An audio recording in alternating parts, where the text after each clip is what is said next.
Donc Samy, en fait, tu es cinéaste. Est-ce que tu peux nous dire brièvement, finalement, qui tu es, quel est ton parcours? Baccalauréat mathématiques et sciences au lycée Carthage-Hannibal,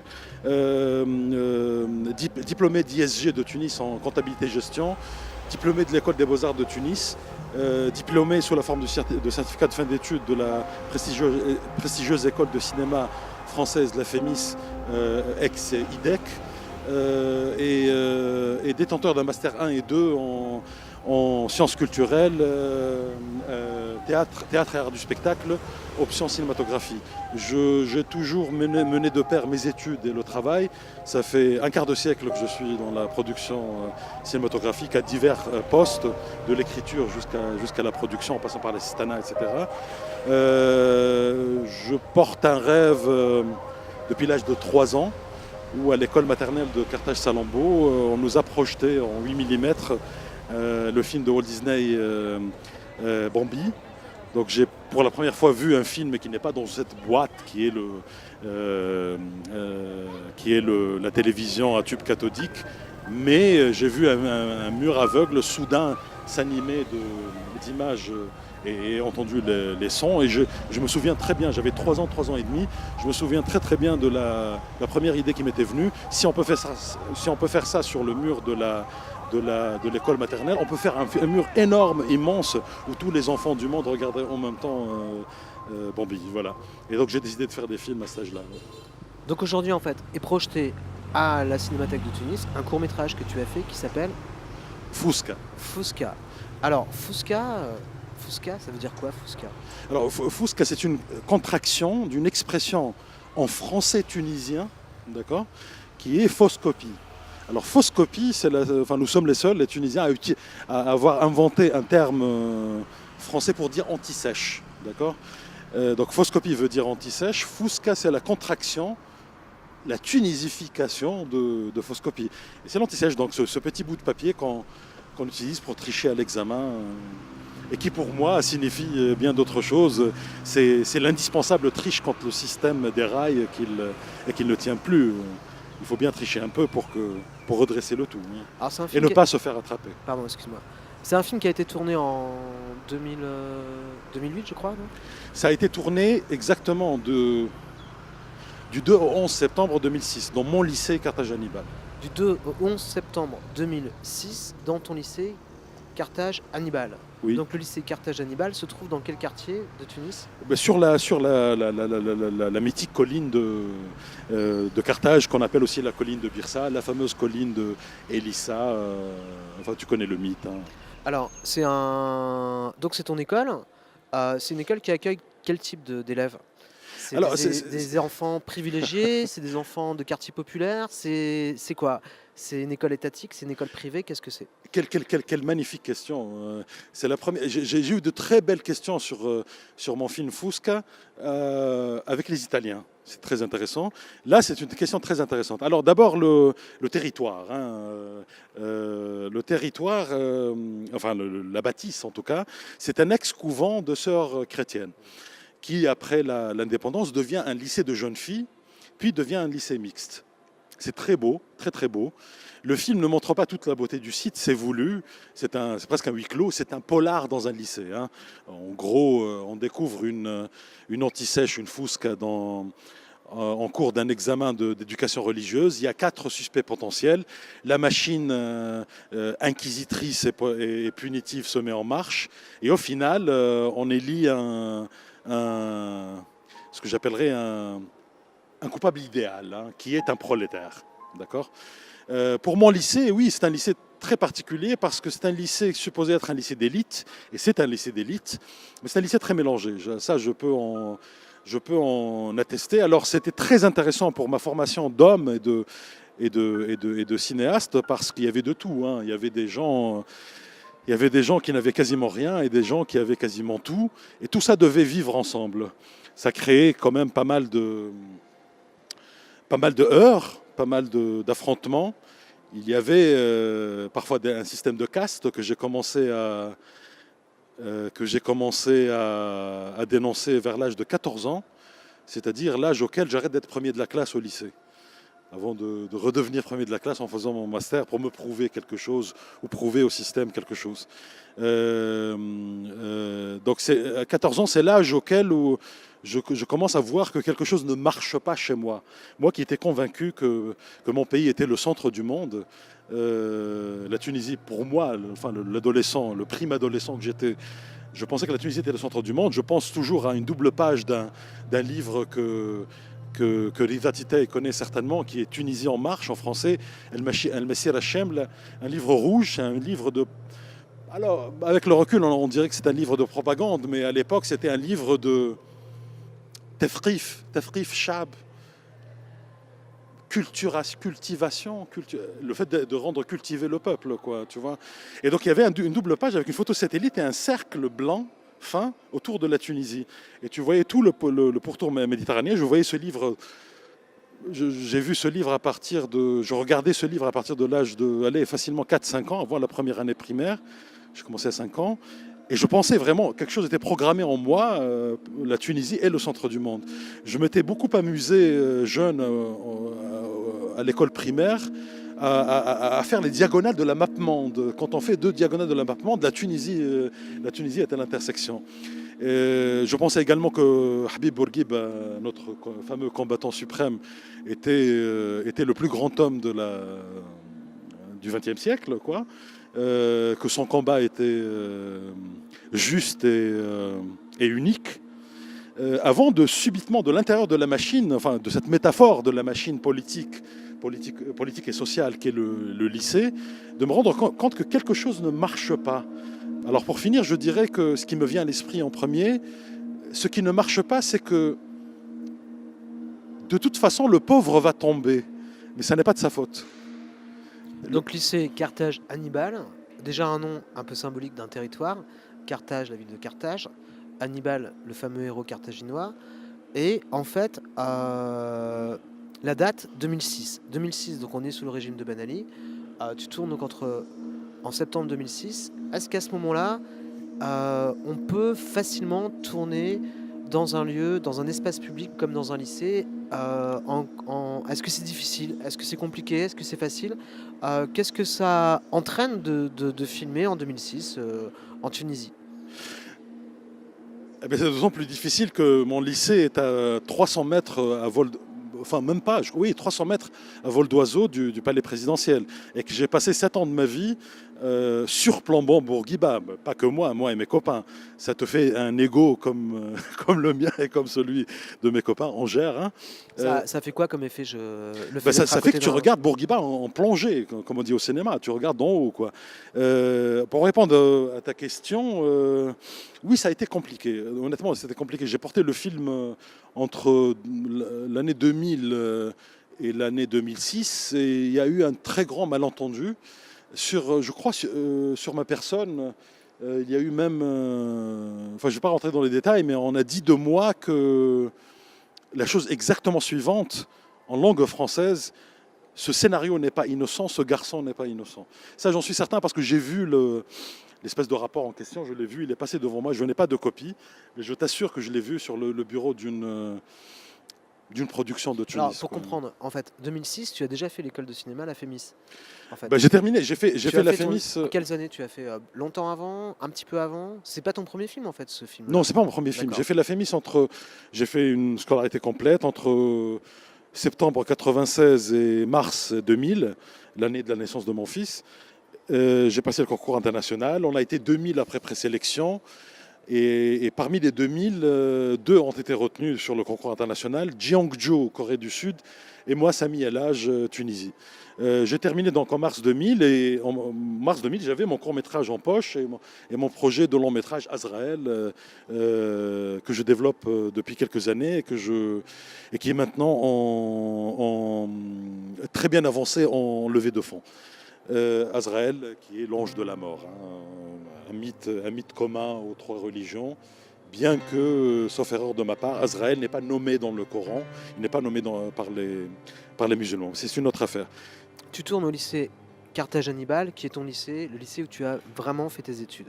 Tu tournes en 2006, en fait, au moment où c'est le régime, la présidence de Ben Ali.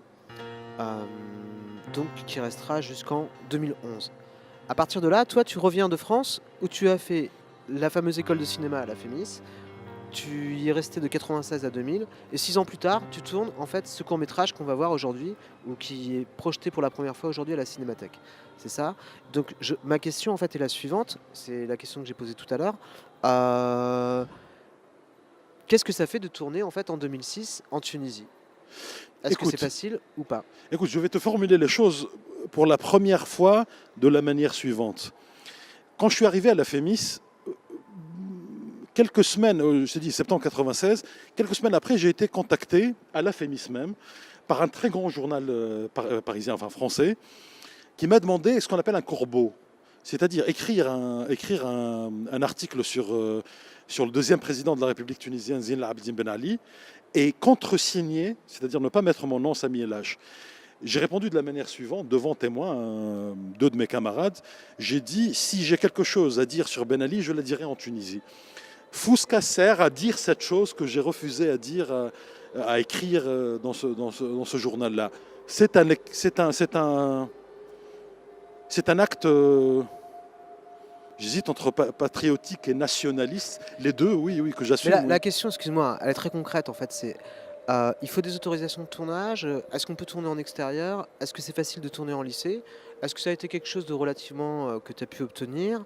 À partir de là, en fait, comment ça s'est passé un petit peu le début du tournage pour pouvoir Bon, tourner c'était là-bas? une petite production. Je t'ai dit, j'ai attendu plusieurs années pour faire le film. C'était compliqué parce que mes intentions n'étaient pas claires face à l'ancien régime pré-révolutionnaire. Mes intentions n'étaient pas assez, probablement pas assez clairement formulées par moi. Peut-être que c'était un problème de communication de ma part. On n'arrivait pas très bien à me caser, à me classer, quoi. On savait que je sais qu'on sait que j'étais un élément, on me l'a dit, j'étais un élément précieux, mais en même temps quelque chose ne tournait pas rond avec moi. Maintenant, bon, oui, bien sûr, c'est une petite production, c'est quasiment un film de copains, une très belle expérience de tournage, bien sûr avec des autorisations de tournage, etc. C'était le ministère de la Culture, le ministère de l'Éducation nationale et je crois une troisième autorisation. Alors, revenons sur le film. Moi, ce qui Oui, m'intéresse, oui. c'est tout ce qui est cinéma. Pourquoi ce film? Voilà, c'est quoi l'argument du film en quelques mots? Tu peux nous pitcher le Oula, court-métrage, de quoi ça parle? Fouska, c'est quoi alors? qu'est-ce que tu appelles argument du film? De Argument quoi, dans le sens anglo-saxon ou- de quoi parle le film? L'idée du film, c'est quoi? Il y a tellement d'entrées possibles, Didier. L'entrée que tu veux, Il y a tellement c'est... d'entrées possibles et j'ai fait quasiment 4000 projections dans le monde entier. J'étais pas toujours présent évidemment, mais j'ai fait beaucoup de projections où j'étais présent, où j'ai rencontré des publics différents et j'essayais de me réinventer à chaque fois, tu vois. Évidemment selon la, tu sais, Ah, alors, je prends une question simple. Pourquoi ce film? je vais te faire une réponse très simple pour faire celui d'après, hein. Moi, ça, c'est une réponse classique de cinéaste. Non, pourquoi ce film? Ce qui est certain, c'est que je ne l'ai jamais présenté comme un travail sur moi-même, tu vois, voilà, le truc classique. Oui, bon, évidemment, oui, c'est un travail sur moi-même. Mais c'est surtout, enfin, très honnêtement, le film est beaucoup plus une équation mathématique qu'un poème introspectif, quoi, tu vois. Le film en 26 minutes et des poussières, Fouska cherche à faire un constat d'une situation complexe où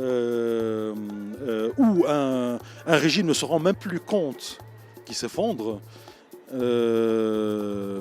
et où ce même régime est en train probablement de programmer une génération peut-être malheureusement pilotée par la violence, la triche, etc. etc. Ce qui est certain, c'est qu'il fallait pousser un cri d'alarme. Le premier plan du film, c'est une sirène. Tu sais, la sirène, il y a beaucoup de... C'est pas une invention de Fousk, hein. Il y a beaucoup de lycées. D'ailleurs, la sirène, on ne l'a pas mise. C'est pas du décor. Elle était là, au lycée Hannibal, hein. Donc c'est une sirène d'alarme, quoi, tu vois. Il commence sur ce plan-là. C'est un cri d'alarme. Quelque chose ne marche plus. Et finit sur un plan où le proviseur du lycée règle sa montre. Et le tout dernier plan est un contre-plongée, je pense, fordienne, enfin, en tout cas, c'est du western, dans mon esprit, en tout cas, avec les petits moyens que j'ai eus. Sur le proviseur, avec sa chemise violette, cette couleur qui était la couleur officielle du parti, enfin du deuxième parti unique d'ailleurs, le RCD, le Rassemblement constitutionnel démocratique. Il a choisi cette couleur qui est une couleur qui a été prise en otage, parce que c'est la couleur de Carthage, en fait, de l'Empire de Carthage. On extrayait cette couleur des murex, bon, à quelques nuances près, et c'était la couleur officielle de Carthage, qui est devenue la couleur du parti. Donc ce monsieur, ce proviseur, après avoir réglé le problème qu'on voit dans Fusca à sa manière, règle sa montre, puis en contre-plongée, repart, tourne le dos et tourne à gauche du cadre, fondu en noir, dédicace à mon fils et générique de fin. Le premier plan et le deuxième plan enserrent entre deux parenthèses tout ce que tu appelles l'argument du film. Ce régime, enfin, je ne suis pas spécialiste, moi je ne suis pas politicien, mais en tout cas ce régime héritier du socialisme destourien, hein, de fait socialiste, hein, donc de gauche ou de centre-gauche, ou je ne sais où, quelque part hein, à gauche, s'est oublié dans la surjouissance du pouvoir et est appelé à faire deux choses: sortir de la scène, ce que fait le proviseur au dernier plan de mon film Fusca, et tourner à gauche. Donc un lieu unique, le lycée Hannibal Carthage. Tout se passe dans ce même endroit. Donc c'est des jeunes qui sont... Ils ont 16, 17 ans à peu près quoi. Quel âge ils ont les jeunes dedans 15. 15 ans. Oui, oui. Parmi eux, un acteur qui va avoir une célébrité future en tant que chanteur de hip-hop. Et en fait, l'école quand même comme lieu de transmission des valeurs.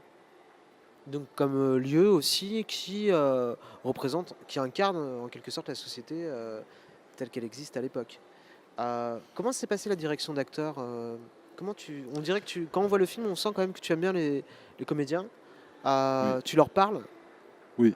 Tu leur dis des choses. Oui. Toi-même, tu t'intéresses tu as été comédien, tu t'intéresses. Comment tu travailles avec les acteurs? Je te réponds sur le comédien qui fait du rap hip-hop, tu dis, ou je te réponds en général sur les acteurs? Comme tu veux. Ben, je sais pas, je vais te faire les deux. Hein. D'abord, je ne suis pas comédien. J'ai joué dans un film à moi qui fait 1 heure, qui s'appelle Décor à corps, aujourd'hui perdu. Je n'ai plus de traces de ce film. C'est un film que j'ai tourné en VHS. J'ai perdu ce film pour des raisons diverses. C'est une catastrophe dans ma vie. C'est un film expérimental. Et à une époque, j'avais 20 ans à Tunis. Et, avec les copains, on a tourné ça en VHS.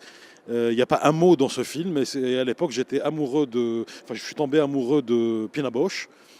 Et c'était une époque particulière dans ma vie. J'étais aux Beaux-Arts de Tunis. Et c'est une époque particulière de ma vie où je me disais peut-être que le cinéma n'est pas Fellini, c'est pas du Fellini, ce n'est pas non plus du Pasolini, c'est peut-être Pina Bausch. Avant de débarquer à Paris, de voir le miroir de Tarkovsky et de me dire mince, c'est peut-être aussi ça. Tu vois. Mais bon, j'ai plein d'autres. Enfin, j'ai eu plein d'influences. En tout cas, c'est pas notre problème. Revenons aux acteurs. Donc oui, j'ai joué dans Décor à corps, aujourd'hui perdu. Peut-être qu'il y a une cassette VHS chez moi à Paris, je sais pas. Je sais pas si j'ai encore ce film. J'ai fait du théâtre très jeune, comme toi. Hein. Donc je suis habitué à la scène. Je pense, comme toi, à savoir gérer le trac. Oui, je ne suis pas sauf miracle, sauf bonne direction, c'est-à-dire mise à, comment on dit ça, mise à l'aise, quoi. Il me manque quelque chose, c'est-à-dire c'est cette espèce de pure jouissance de générer une image de soi. C'est quelque chose qu'un Christopher Walken sait faire, pas De Niro. De Niro ne génère pas une image de lui, il génère une énergie. C'est un corps. Christopher Walken le fait très bien. Tiens, le meilleur acteur français vivant, à mon avis, le maître absolu. Comment il s'appelle? Vincent Landon, j'adore, j'adore, très grand acteur, avec tout ce qu'il charrie d'improbabilité à l'écran, hein, le masque, etc. Hein. Donc pour les acteurs, écoute, c'est très simple. La plus belle et la plus grande expérience, à part les acteurs de Fusca et d'autres, même d'autres acteurs où je n'étais pas réalisateur, j'étais peut-être par exemple premier assistant réalisateur, etc. J'ai eu une expérience à Paris avec un film de 10 minutes que j'ai fait à la Fémis en 16 mm avec Sonia Petrovna, Jean-Paul Dubois et Stéphane Mercoirol du conservatoire. Donc j'ai eu affaire à une star absolue qui est Sonia Petrovna et j'ai touché de très près ce que c'est qu'une star. Oui, je suis fou des acteurs. Comment je dirige? C'est très simple. Je leur dis la vérité, tout simplement. Un petit peu comme je te parle là. Je fais des confidences aux acteurs, tu vois. Je ne suis pas du tout le genre qui excite un acteur, tu sais. T'es le meilleur, c'est pas du tout ça. Ça se passe pas du tout comme ça. Un acteur devient meilleur, dépasse son trac, dépasse sa timidité, dépasse ses petites failles, parce que tu es fort. Tu comprends? Si toi, cinéaste, réalisateur, metteur en scène, tu es fort, il devient fort avec toi. C'est par. Alors les Allemands ont un terme que j'adore, qui est Einfühlung. Einfühlung. Il y a du feeling dedans. C'est-à-dire sentir avec l'autre, je sais quoi, tu vois, dans une espèce de mouvement d'aller-retour, tu vois. C'est comme ça que ça se passe pour les acteurs. Alors pour le... bon, évidemment, dans Fusca, l'expérience, il y a un grand acteur, Ahmed Snoussi, paix à son âme, et il est parti, il est mort, qui m'a beaucoup appris, notamment une chose... Enfin, beaucoup de choses, mais je me souviens de celle-ci en particulier. Il m'a dit, tant que le moral va bien, tout va bien au cinéma. Hein. Ça, c'est une chose. Et il m'avait fait aussi une espèce de critique de la Tunisie. Il n'aimait pas en Tunisie ce côté très procédurier, lourd de l'administration, etc. Nous tous, on en souffre, hein, avec un double héritage ottoman et français, hein, deux administrations particulièrement enquiquinantes. Et il disait en Tunisie, tout le monde veut devenir directeur. Et il disait exactement, la Tunisie est un pays à caractère fondamentalement administratif.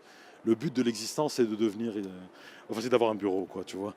Donc ça, c'est Ahmed Snoussi. J'ai eu Shekra Rameh, qui est une très très bonne actrice tunisienne, pleine de fraîcheur et d'un naturel surprenant. On ne dirige pas beaucoup Shekra Rameh. Elle prend possession du texte très vite et met beaucoup d'amour, hein, beaucoup d'amour et de chaleur dans son travail. C'est la prof d'éducation islamique. Maintenant, on dit pensée islamique. À notre époque, on disait éducation religieuse. J'ai eu Foued Litaïm qui fait de petites interventions dans le film, qui a essayé de me mener sur une piste chaplinienne. On a même tourné des scènes très chapliniennes, tu sais, où il schématise, hein, les mouvements de son corps. Puis au montage, on a coupé, on a gardé un vague voile comique comme ça sur le film, parce que ce n'était pas du tout le registre de Fusca. Et puis les quatre jeunes qui étaient à l'époque tous lycéens. Saif Eddin Boucharkour, le premier de la classe, tu sais, Nabil. Fers, alors il est ailleurs, il est aux Émirats avec son père, sa famille, il continue sa vie. Fers Lkhiari, qui est maintenant jeune journaliste, qui est Hatma en vert, le garçon habillé en vert. Fatma Marad, qui est étudiante brillantissime, jeune fille incroyable. Je l'ai eue à 15 ans. J'ai cueilli un moment d'adolescence où même son visage était encore en train de se former, de se dessiner. Vraiment une fille surdouée, une intelligence naturelle. Elle est maintenant étudiante en médecine. Elle ne peut pas venir aujourd'hui parce qu'elle est interne, je crois, un truc comme ça. On s'est parlé hier. Et puis évidemment, Alaeddin Yaqoubi, quel noble nom, connu comme Wild El 15, Alors évidemment, son sobriquet de rappeur ou d'artiste hip-hop ne me regarde pas. Je n'ai pas travaillé avec Ould El 15, j'ai travaillé avec Ali Eddine Yacoubi, jeune homme, citoyen tunisien, portant une colère qui ressemble à toutes nos colères, arrivant sur un plateau où il était absolument le meilleur. Je suis désolé pour les trois autres, mais il était le meilleur parce que c'était un one-shot actor. C'était le meilleur vu la difficulté du rôle, hein. Si j'avais pris un des deux autres garçons, ils auraient bien sûr apporté le... Mais c'était le meilleur pour incarner ce rôle, tu vois. C'était un one-shot actor. Une fois, tu tournes une fois et c'est juste, c'est exactement ce qu'il faut. Il y avait toute la violence contenue, toute la colère. Il y avait en 2006 ce bouillonnement qui préparait la révolution. Il l'a incarné parfaitement. Ensuite, il a fait des choix qui le regardent en tant qu'artiste. Il est majeur, il se gère très bien. Donc, il a fait une chanson qui s'appelle Le Boulissier à Kleb, les flics sont des chiens. Enfin, évidemment, tu auras deviné que je trouve le raccourci facile, hein. Mais bon, c'est un jeune qui a peut-être tendance à schématiser le réel. Le travail de policier est très très dur, et dans le corps sécuritaire du ministère de l'Intérieur, tu peux trouver, comme dans tous les corps, chez les architectes et les autres, laisse-moi terminer, c'est important, de grands flics comme des mauvais.